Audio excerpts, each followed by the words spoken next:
আপনারা জানেন গতকালই জুনিয়র চিকিৎসকরা তারা কলকাতার পুলিশ কমিশনারের পদত্যাগের দাবিতে লালবাজার অভিযান করেন। লালবাজারে গিয়ে ডেপুটেশন দিতে চেয়েছিলেন তাদের প্রতিনিধিরা, কিন্তু বেন্টন স্ট্রিটের অনেক আগেই তাদের আটকে দেওয়া হয়। ফিয়ার্স লেনে তারা সারা রাত কাটিয়েছেন।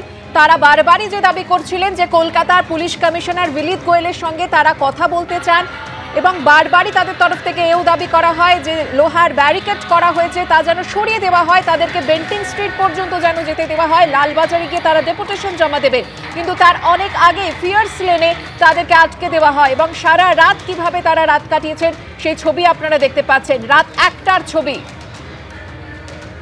জুনিয়র চিকিৎসকরা যারা আন্দোলন করছেন, কলকাতা পুলিশ কমিশনারের পদত্যাগের দাবি করছেন, তারা এভাবেই সারা রাত কাটিয়েছেন ফিয়ার্স লেনে।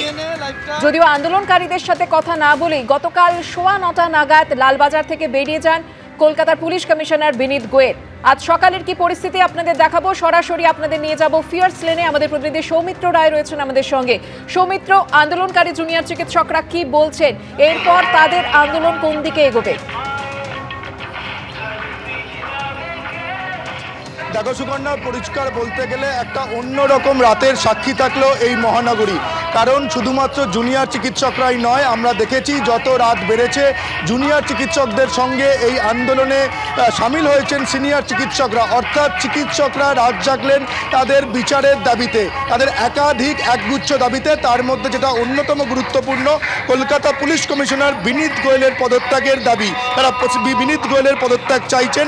সেই মতো তারা মিছিল করে গতকাল যখন আসেন এই বিবি গাঙ্গুলি স্ট্রিটে, অর্থাৎ ফিয়ার্স লেনে যখন আসেন, তারা চেয়েছিলেন যে তারা বেন্টিং স্ট্রিটে গিয়ে তারা ওখান থেকে একটা প্রতিনিধি দল, তাদের প্রতিনিধি দল সিপির সঙ্গে দেখা করবেন, সিপির সঙ্গে কথা বলবেন। কিন্তু আমরা দেখতে পাই যে এই ফিয়ার্স লেনে একেবারে লোহার লম্বা ব্যারিকেড আটকে দেওয়া হয়। এবং শুধুমাত্র এই ফিয়ার্স লেনে নয়, লালবাজারের যে পথ দিয়ে যে রাস্তা দিয়ে যাওয়া যায় প্রত্যেকটা রাস্তা কলকাতা পুলিশের তরফে আটকে দেওয়া হয়, যেন তাতে এই যে সমস্ত চিকিৎসকরা তারা লালবাজারে পৌঁছতে পারবেন না। কিন্তু চিকিৎসকরা বারবার দাবি করছিলেন, যেটা আমরা শুনেছি, চিকিৎসকরা বলছিলেন যে তারা শান্তিপূর্ণভাবে যাবেন, সিপির সঙ্গে দেখা করবেন, তারা ডেপুটেশন জমা দেবেন।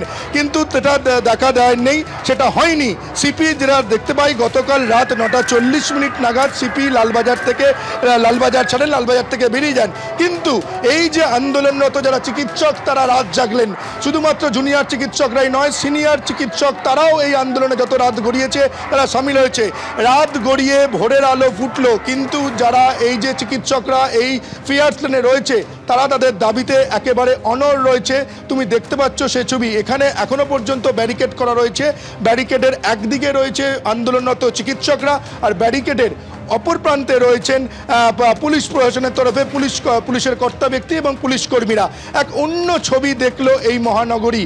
আর জি করে নির্যাতিতার যে চিকিৎসকের যে ধর্ষণ খুনের ঘটনা, সেই ধর্ষণ খুনের ঘটনা ইতিমধ্যেই গোটা দেশ, গোটা রাজ্য উত্তাল হয়েছে। সেই প্রতিবাদের ঢেউ এই রাজ্য ছাড়িয়ে, দেশ ছাড়িয়ে বিদেশেও ছড়িয়ে পড়েছে, তুমি জানো।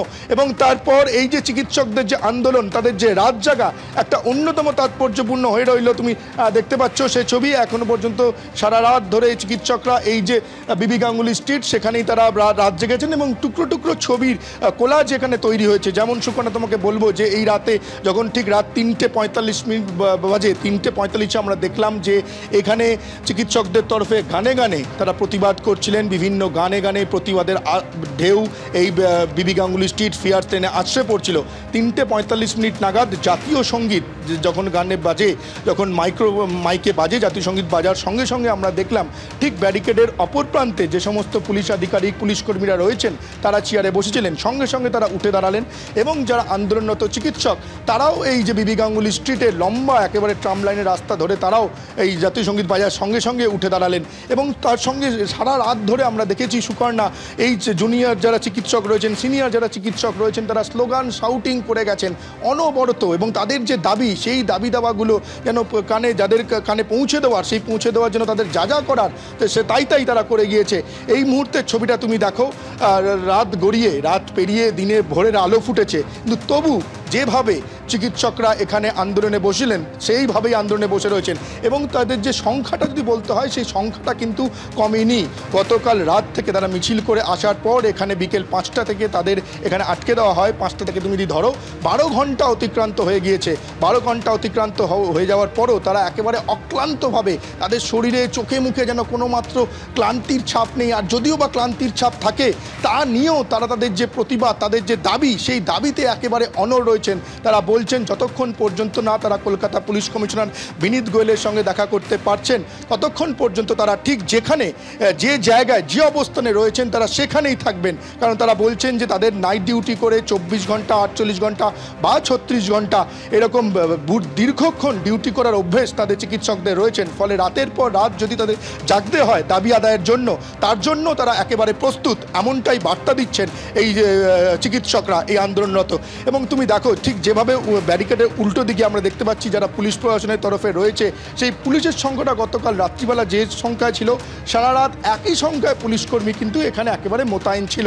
ফলে স্নায়ুর যুদ্ধ তুমি যদি ধরো, সেই স্নায়ুর যুদ্ধে কেউ 1 ইঞ্চি জমি ছাড়তে চাইছে না। একেবারে সৌমিত্র, আমরা দেখতেই পাচ্ছি যে ব্যারিকেড তৈরি করা হয়েছে, তার এক প্রান্তে রয়েছেন আন্দোলনকারী চিকিৎসকরা এবং অন্য প্রান্তে রয়েছেন পুলিশ কর্মীরা যারা সারা রাত সেখানে ছিলেন।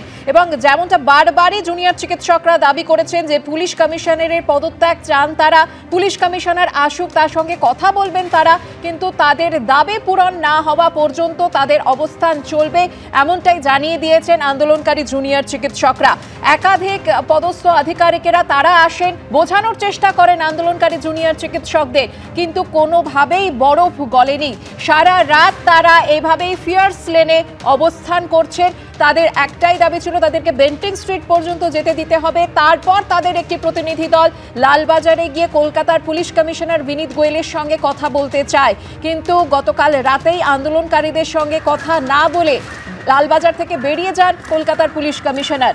গতকাল সারা রাত গানে স্লোগানে আন্দোলনকারী চিকিৎসকরা তারা রাত জেগেছেন, আজ সকালেও তারা রয়েছেন। তাদের দাবি পূরণ না হওয়া পর্যন্ত তারা সরবেন না এখান থেকে, এমনটাই জানিয়ে দিয়েছেন। বারবার তারা দাবি করেছেন যে 1.5 মানুষ সমান লৌহ কপাট তৈরি করা হয়েছে, শেকল দিয়ে গার্ডরেল দিয়ে ঘিরে ফেলা হয়েছে ফিয়ার্স লেন, তা যেন অবিলম্বে তুলে ফেলা হয়। কারণ তারা দায়িত্ব নিয়ে শান্তিপূর্ণ মিছিল করছেন, সেই শান্তিপূর্ণ মিছিলে শান্তি বজায় রাখার দায়িত্ব তারা নিয়েছেন। কেন তাহলে এই গার্ডরেল, কেন এই 1.5 মানুষ সমান ব্যারিকেড, এই প্রশ্ন তারা বারবার তুলেছেন। তাদেরকে লালবাজার পর্যন্ত পৌঁছে তো দেওয়া হয়নি, তাদেরকে ফিয়ার্স লেনে থাকতে বলা হয়েছে, ফিয়ার্স লেন আগেই তাকে আটকে দেওয়া হয়েছে, ফিয়ার্স লেনে তারা সারা রাত কাটিয়েছেন এবং নিজেদের দাবি পূরণ না হওয়া পর্যন্ত তারাই আন্দোলন চালিয়ে যাবেন, এমনটাই জানিয়েছেন আন্দোলনকারী জুনিয়র চিকিৎসকরা।